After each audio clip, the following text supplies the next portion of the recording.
안녕하세요. 시골 목사입니다. 오늘은 신명기 32장을 살펴보시겠습니다. 32장은 모세의 노래인데 이 노래는 모세가 가르친 것이지만 하나님의 탄식이 들어있는 것입니다. 1절에서 43절까지가 모세의 노래입니다. 1절입니다. 하늘이여 귀를 기울이라 내가 말하리라. 땅은 내 입의 말을 들을지어다. 하늘과 땅을 의인하여서 증인으로 채택했습니다. 2절입니다. 내 교훈은 비처럼 내리고 내 말은 이슬처럼 맺히나니 연한 풀 위에 가는 비 같고 채소 위에 단비 같도다. 내가 여호와의 이름을 전파하리니 너희는 우리 하나님께 위엄을 돌릴지어다. 하나님을 찬양하라는 말입니다. 그는 반석이시니 그가 하신 일이 완전하고 그의 모든 길이 정의롭고 진실하고 거짓이 없으신 하나님이시니 공의로우시고 바르시도다. 그들이 여호와를 향하여 악을 행하니 하나님의 자녀가 아니요 흠이 있고 삐뚤어진 세대로다. 이스라엘은 광야 생활에서 끊임없이 하나님을 거역했습니다. 6절입니다. 어리석고 지혜 없는 백성아 여호와께 이같이 보답하느냐. 그는 내 아버지시요 너를 지으신 이가 아니시냐. 그가 너를 만드시고 너를 세우셨도다. 옛날을 기억하라. 역대의 연대를 생각하라. 내 아버지에게 물으라. 그가 내게 설명할 것이요 내 어른들에게 물으라. 그들이 내게 말하리로다. 유월절 절기 때마다 함께 식사를 나누며 과거 하나님의 섭리와 조상들의 역사에 대해 아버지나 어른들에게 가르침을 받았다고 합니다. 8절입니다. 지극히 높으신 자가 민족들에게 기업을 주실 때에 인종을 나누실 때에 이스라엘 자손의 수요대로 백성들의 경계를 정하셨도다. 하나님께서 전능하신 예지로 택하신 백성 이스라엘을 중심으로 세계 열방을 섭리하고 계신다는 사실을 보여주고 있는 구절로 이스라엘의 선민의식이 반영된 말입니다. 9절입니다. 여호와의 분깃은 자기 백성이라 야곱은 그가 택하신 기업이로다. 여기서 이스라엘을 야곱으로 지칭하고 있는 이유는 비록 이스라엘 백성이 조상 야곱처럼 간사한 백성이라 할지라도 하나님의 극진하신 사랑으로 그들을 선택하시어 분깃으로 삼았음을 나타내기 위함입니다. 10절입니다. 여호와께서 그를 황무지에서 짐승이 부르짖는 광야에서 만나시고 호위하시며 보호하시며 자기의 눈동자같이 지키셨도다. 눈동자는 최고로 아끼는 신체 부위를 말하는 것입니다. 11절입니다. 마치 독수리가 자기의 보금자리를 어지럽게 하며 자기의 새끼 위에 너풀거리며 그의 날개를 펴서 새끼를 받으며 그의 날개 위에 그것을 엎는 것 같이 어미 독수리는 새끼들을 날개하려고 일부러 둥지에서 새끼들을 떨어뜨려 날개한다고 합니다. 그런 후에 주위에서 조심스럽게 지켜보다가 새끼들이 힘에 부쳐 떨어질 때는 재빨리 그 강한 날개로 받쳐서 결코 새끼들이 해를 당하지 않게 한다고 합니다. 이런 방법을 반복함으로써 어미 독수리는 새끼를 강하고 건강하게 키운다고 합니다. 여호와께서 홀로 그를 인도하셨고 그와 함께 한 다른 신이 없었도다. 여호와께서 그가 땅의 높은 곳을 타고 다니게 하시며 중동 지방은 날이 더워서 높은 것이 살기 좋은 곳입니다. 밭에 소산을 먹게 하시며 반석에서 꿀을 굳은 반석에서 기름을 빨게 하시며 기름을 빨게 하신다는 말씀은 자갈이 많은 척박한 땅에서도 포도나무와 올리브나무와 무화과나무와 종려나무 등과 같이 팔레스타인의 대표적인 유실수라고 할 수 있는 나무들이 잘 자라 기름을 얻을 수 있게 하신다는 말씀입니다. 14절입니다.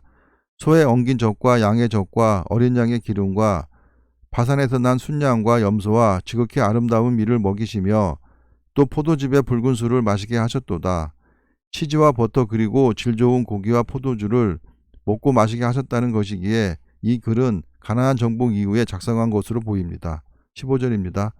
그런데 여수른이 기름짐에 발로 찼도다. 여수른은 이스라엘의 별칭입니다. 내가 살찌고 비대하고 윤택함에 자기를 지으신 하나님을 버리고 자기를 구원하신 반석을 업심여겼도다.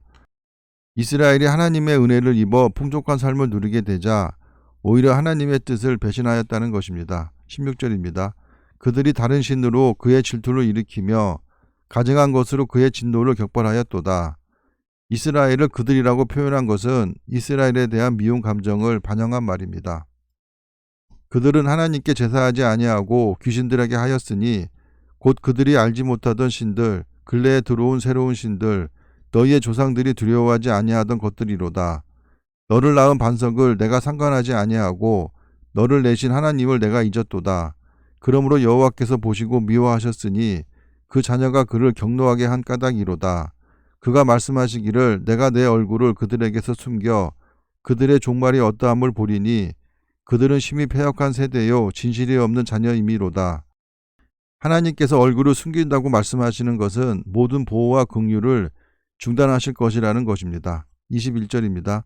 그들이 하나님이 아닌 것으로 내 질투를 일으키며 허무한 것으로 내 진노를 일으켰으니 나도 백성이 아닌 자로 그들에게 시기가 나게 하며 어리석은 민족으로 그들의 분노를 일으키리로다.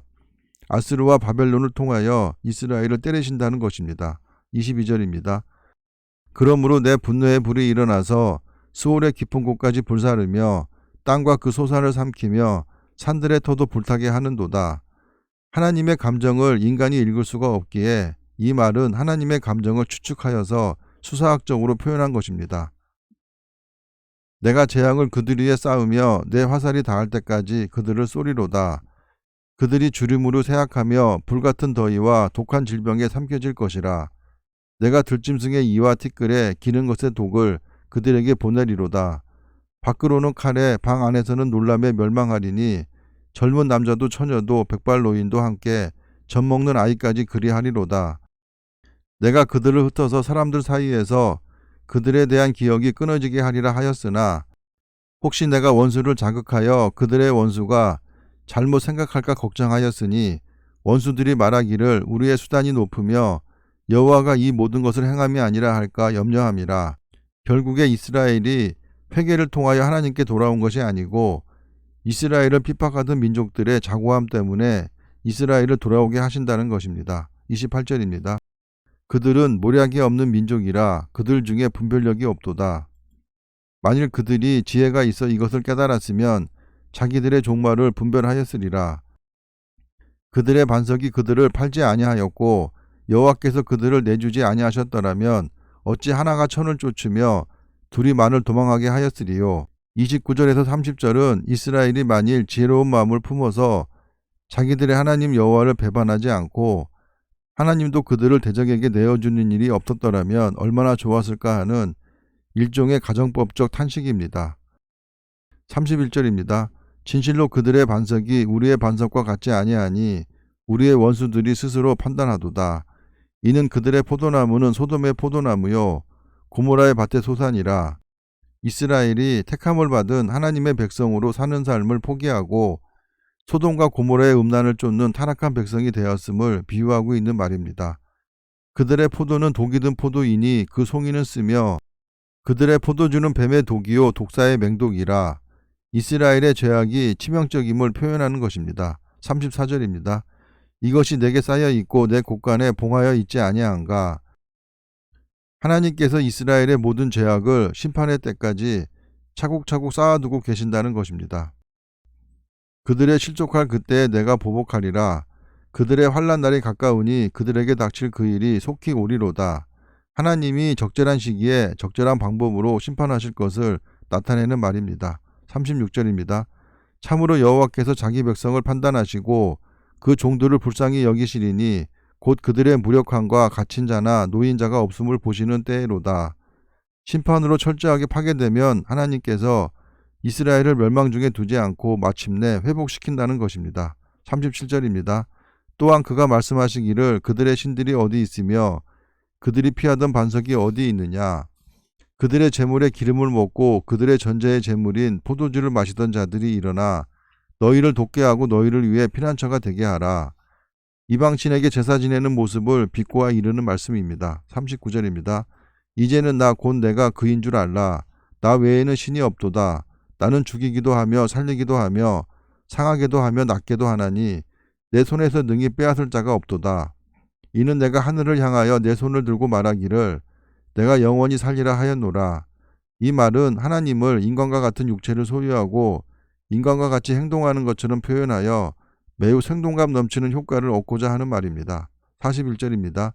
내가 내 번쩍이는 칼을 갈며 내 손이 정의를 붙들고 내 대적들에게 복수하며 나를 미워하는 자들에게 보응할 것이라. 이스라엘 백성이 하나님의 대적이 되고 미워하는 자들이 되었다는 표현입니다. 내 화살이 피에 취하게 하고 내 칼이 그 고기를 삼키게 하리니 곧 피살자와 포로된 자의 피요 대적의 우두머리의 머리로다. 화살과 칼을 의인화하여서 하나님의 심판 대행자로 나타냈습니다. 43절입니다. 너희 민족들아 주의 백성과 즐거워하라. 주께서 그 종들의 피를 갚으사 그 대적들에게 복수하시고 자기 땅과 자기 백성을 위하여 속죄하시리로다. 하나님을 떠나 우상을 섬기는 이스라엘 백성을 대적으로 표현하시고 그들에게 철저히 보복하시겠다는 것이 모세의 노래이기에 무시무시한 경고입니다. 44절입니다. 모세와 눈의 아들 호세아가 와서 이 노래의 모든 말씀을 백성에게 말하여 들리니라. 호세아는 여호수아를 말하는 것으로 그가 장로들과 지도자들을 통해서 이 노래를 전달했을 것입니다. 45절입니다.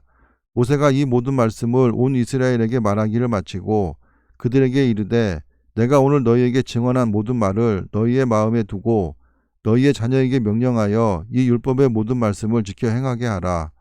이는 너희에게 헛된 일이 아니라 너희의 생명이니 이 일로 말미암아 너희가 요단을 건너가 차지할 그 땅에서 너희의 날이 장구하리라. 바로 그날에 여호와께서 모세에게 말씀하여 이르시되 그날은 모세가 노래를 지어 모든 말씀을 백성에게 들려준 날로 모세의 임종과 관련지어 볼 때 출애굽제 40년 11월 말경인 것으로 추정이 됩니다. 49절입니다. 너는 여리고 맞은편 모압 땅에 있는 아바림 산에 올라가 느보산에 이르러 내가 이스라엘 자손에게 기업으로 주는 가나안 땅을 바라보라. 느보산은 아바림 산맥의 가장 높은 봉우리로서 해발 802m입니다. 50절입니다. 내 형 아론이 호르산에서 죽어 그의 조상에게로 돌아간 것 같이 너도 올라가는 이 산에서 죽어 내 조상에게로 돌아가리니 히브리인들은 죽어서 자신의 영혼이 후손들의 영혼 속에서 계속 살아있다고 믿고 있습니다. 51절입니다.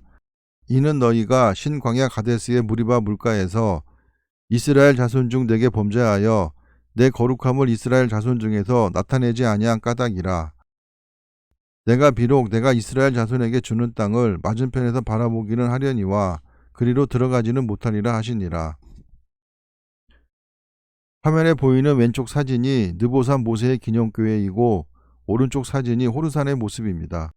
모세가 하나님이 임명하신 지도자이긴 하지만 그의 그릇된 행실로 인하여 가나안 땅에 들어갈 것을 허락받지 못하였습니다. 하나님은 세상에서 지위와 권세가 높든 낮든 부자이건 가난한 자이든 차별이 없으신 분입니다. 그래서 하나님은 공의의 하나님이십니다. 감사합니다.